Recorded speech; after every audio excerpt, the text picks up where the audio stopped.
What if a simple database error could reveal sensitive information? In this tutorial, we'll demonstrate how error-based SQL injection works in a safe lab environment. The lab environment has already been prepared for us. To begin the practical demonstration, we'll launch the vulnerable application by clicking Access the Lab. This opens a separate instance where we'll perform the SQL injection attack. The lab is now launching in a new browser tab. Once the application loads, we'll begin examining the vulnerable web application where the SQL injection attack will be performed.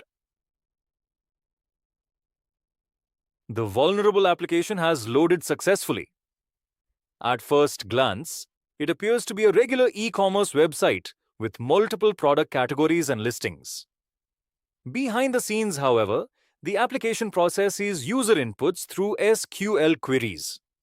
Our objective is to identify an input that communicates with the backend database and can be tested for an SQL injection vulnerability.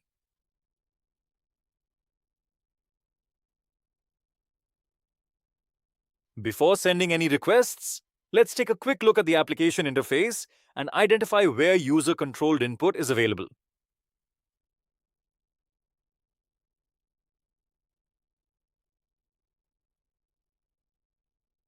We'll start by interacting with one of the product categories. User-selectable parameters like these are often passed to the database, making them a good starting point for testing SQL injection vulnerabilities. We're currently in the HTTP History tab under the Proxy module. The request is now loaded into 𝑬𝒂𝒄 repeater. Here we can modify the product ID parameter and resend the request without returning to the browser. Next, we'll inject an error-based SQL injection payload and observe the server's response. The request has now been successfully loaded into 𝑬𝒂𝒄 repeater, and the server has returned a 200 OK response. This confirms that we've captured the correct request and that it can be modified without affecting the application's normal functionality. After sending the modified request, the server responds with a 500 internal server error instead of the usual 200 OK. The response now displays a detailed SQL error instead of a generic server error. The unterminated string literal message confirms that our input is being processed as part of the SQL query. This verifies that the application is vulnerable to error-based SQL injection.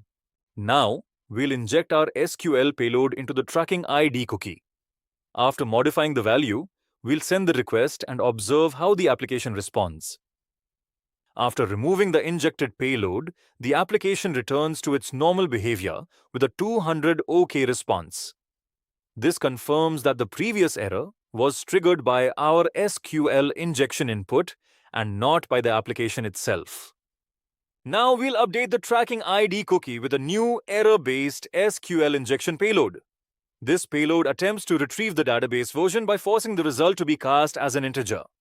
After sending the modified request, the server returns a 500 internal server error. The error message now reveals the database version.